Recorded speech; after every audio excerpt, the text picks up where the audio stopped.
everybody, it's Sam at Mixed Up Craft. Thanks for watching my tutorial today. I have got this really nice Hexagon gift box. I have done one of these before, but it's been a much smaller and fatter box, and I'll share the link for that one after this video. But this one here has come from this beautiful box that I recently purchased a reef diffuser, and they present them in these beautiful boxes, and it's the same Hexagon style that you can see there's many tutorials featuring this style, but I just loved all the floral embroidery, floral stamping, or in this case it's just printed, and obviously it's nice and tall, which I liked as well. I haven't got papers this big, it's even bigger than 12 by 12, so you'd need like A3 card to create the exact size, but it just inspired me to do this one that I've got. So the one that I've used uses A4 paper or letter paper, but you can make it slightly taller. It will only be ½ an inch taller if you use 12 by 12. So but if you do have bigger paper, as I go through the directions, this is very easy for you to do at any size you want. So I'll show you what I've done, but you can make it obviously smaller or taller depending on what you want it for. But I thought this would just be nice for, again, another diffuser, candle, and also a nice bottle of something or some fragrance and things like that. It's a perfect size. Now the stamping I've done, which is the bit that I really loved, and I do enjoy stamping. You can see here I've got two-tone, which is nice. The stamping is from, this one here is an unbranded one. Well, I've got it, not unbranded, I've put brand unknown. I can't remember where I received it from, and if anybody can find out for me, if I just come in a bit closer there, I would love to know, so I can obviously say where it's from for future. But yeah, I just can't remember where it's from. I've got a feeling it's maybe a free magazine stamp, I'm not sure, but I used that. That was the main one, so that's created all these huge big ones, and they are grouped together. They're all one big stamp. So I just went along and kind of randomly stamped it, and then all the smaller pieces I've used my Do Crafts Folk Floral stamp set. So I've just pulled out just the smaller ones there and just kind of filled in the gaps, and then just finished it with a nice sentiment. The ribbon, if anybody has or does purchase from Links of London, it's the ribbon that they use for their gift boxes. I keep all the ribbons, and this one I think works really, really well because the paper's like an off-white colour, so that kind of off-white creamy colour looks well with it as well. So it's really, really big. If I just undo this one here as well. Okay, maybe for the video I shouldn't have tied it so tightly, but there you go. You can see inside there's just so much space. It's a really, really nice size. And then the bottom, it's just got a nice finish as well, which I'll show you how to do. So it's very, very straightforward. It's not too complicated at all.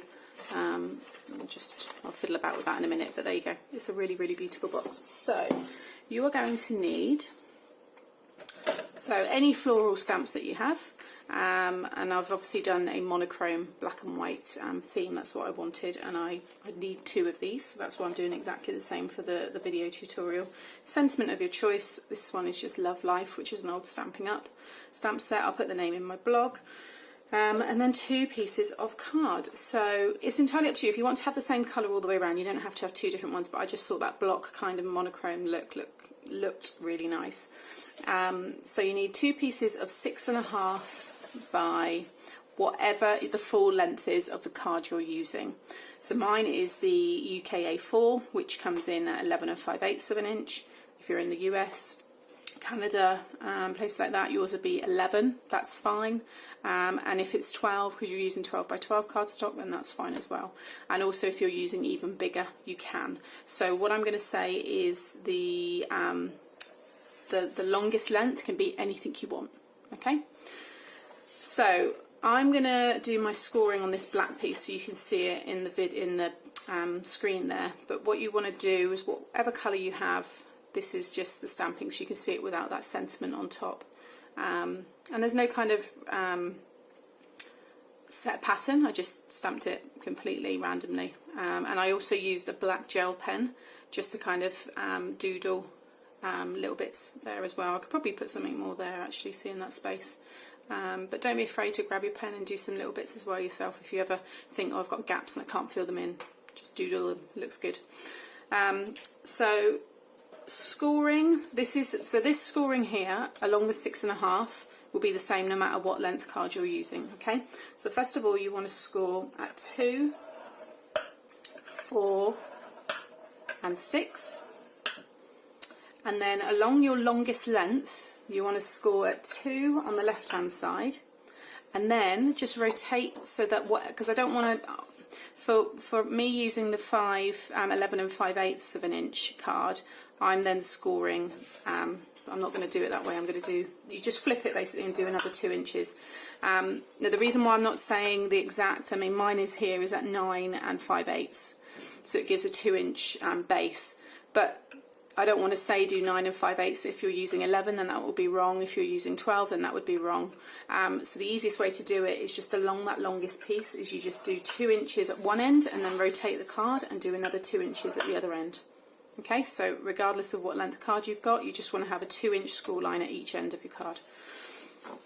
So that's all of the scoring done on the scoreboard. Keep your stylus because you just need to score those triangles at the top. So grab yourself a ruler, and you want to be scoring along those 3 squares where you have the tab on your right hand side.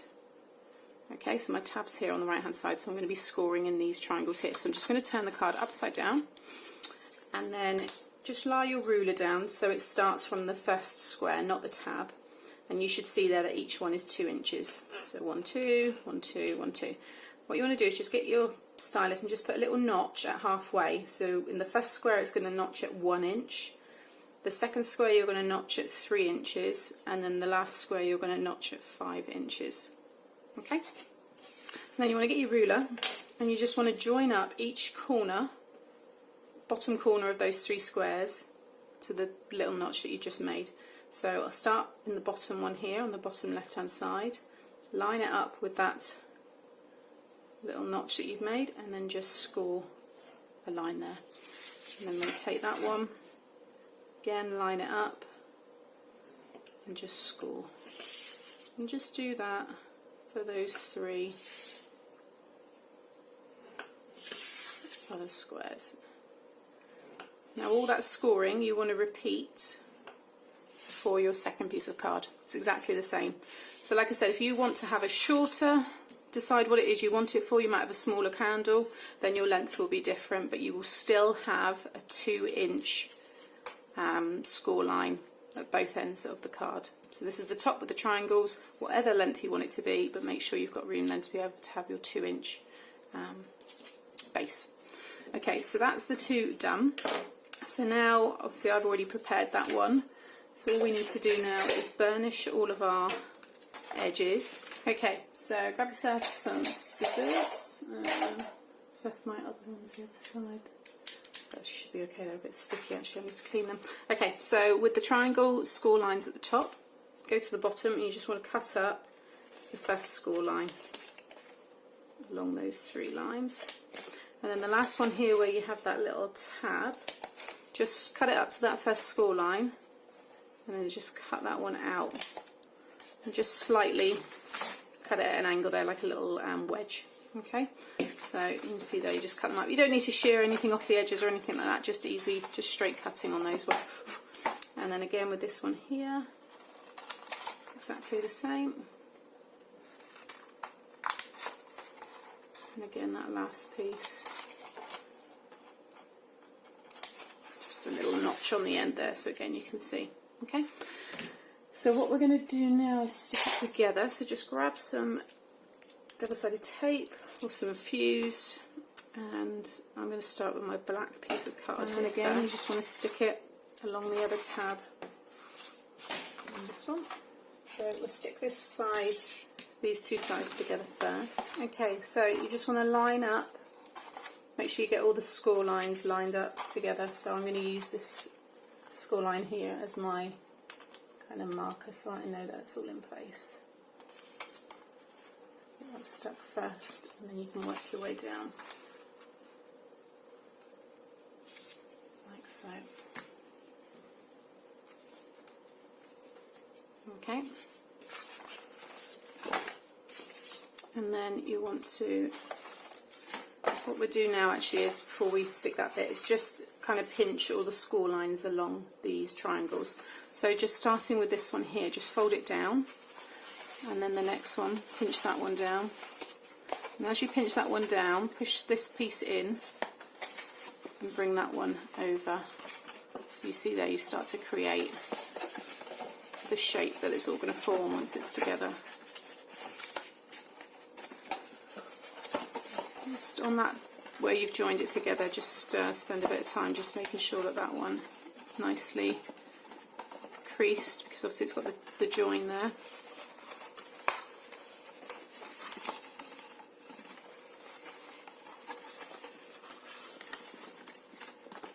And that last piece there.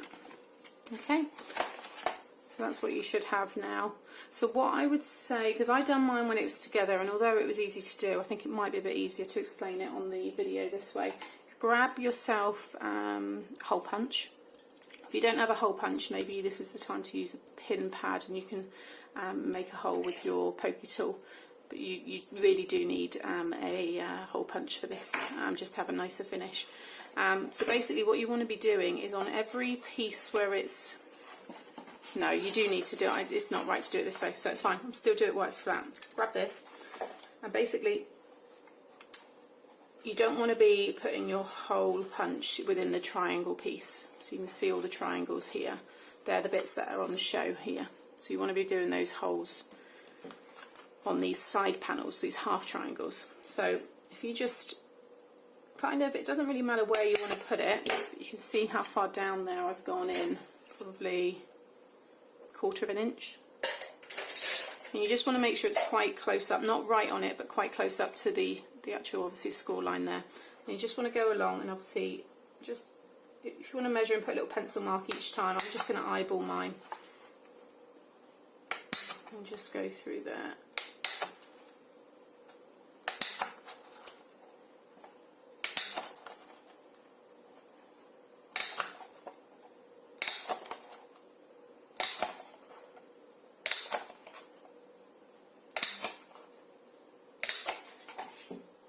Okay, so you can see the holes there, so you just want 2 either side of each triangle. Hold that there just so you can freeze the frame if you need to. Okay, so now that that's done, we can then attach this side. So you just lie this one, turn it over, lie it down, and put this one, fold this one side over. Again, I can never seem to get the tape. Oh, thought I ripped the paper then. It's never done that before. There we go. Okay, so fold that one down and then bring this one over. And again, just line up. It should just fall naturally into place, but I always kind of just hover it over just in case you're slightly out. And get your score lines lined up first.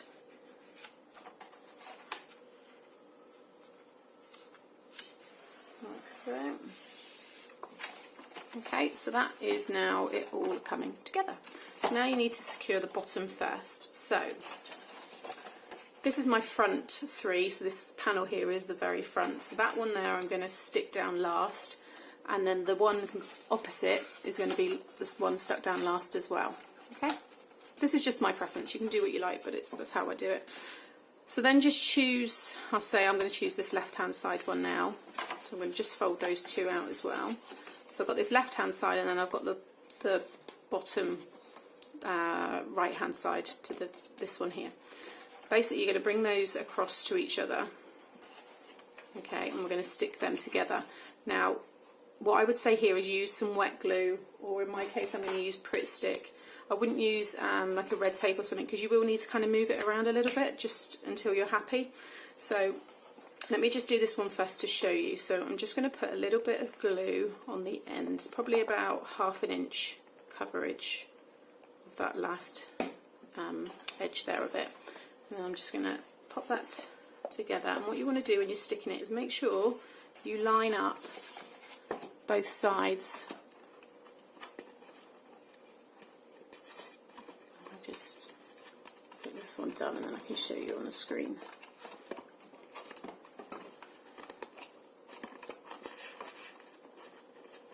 So there, you can see that one.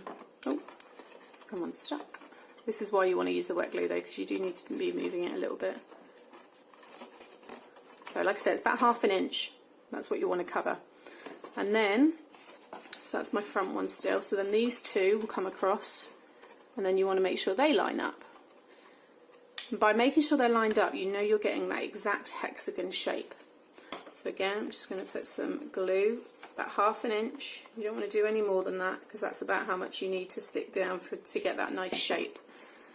So again, just going to bring that across and make sure both the sides there are completely lined up. Like so. Okay, and then the last two, just if you want the black on top or the white on top, I'm going to do the white on top this time. So again,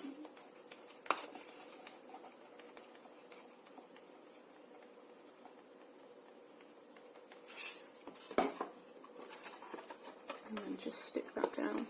And what you can do is, while you hold that, turn it upside down and then grab the ruler and just make sure that's all stuck down. Okay, so stick with the 1/2 inch gluing on the very end of each one. Make sure they all stay completely lined up, and then you will be finished with a really nice hexagon shape.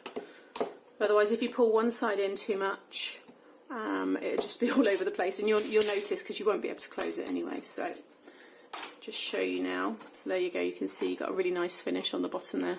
A little bit off on that side, but that's fine. Okay, so you've got a nice hexagon shape. So I'm just going to finish mine now with my sentiment.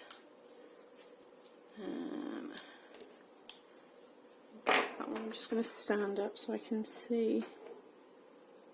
Get that nice and centered. Okay, so grab your ribbon, and you've got your front piece there and your triangle. And basically what you want to do is just start from that front left-hand side and just thread your ribbon in. Tidy all mine up when I come to finish it. And then you just want to go, I don't remember how I'm doing this one. Oh, no, sorry, you want to go in first from behind, and then that was it. And you just want to go through, in and out. So you go in and then out. Okay, so from the first triangle, start from inside. Okay, so across, and just keep doing that all the way around. Okay, so you can see there, here's the front. So I've gone in, out, all the way around. So then you've got your two pieces inside, and all you want to do is just pull it all in. So you're making sure your triangles are in there. So take care, don't be too rushed with it.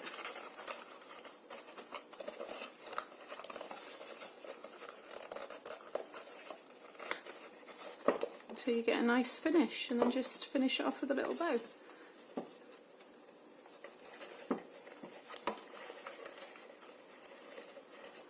I'll play around with it a bit better, but you can see there for the video. There it is, done. A beautiful hexagon gift box, suitable for many, many things. I've now got two for the purpose that I need them. And there's the one that I got the inspiration from. So like I said, you can make these as big or as small as you want. I'll share the link to the other one that I made at the end of this video, and enjoy, have fun with it, stamp away. You know, just, yeah, you could also colour this in. It'd be quite nice on the monochrome, just and then colour in like little kind of bits of the, you know, the leaf or the flower and stuff. So there you go. Hope you enjoyed it. Hit the thumbs up if you did, and subscribe to the channel to see more. Thanks for watching. Bye.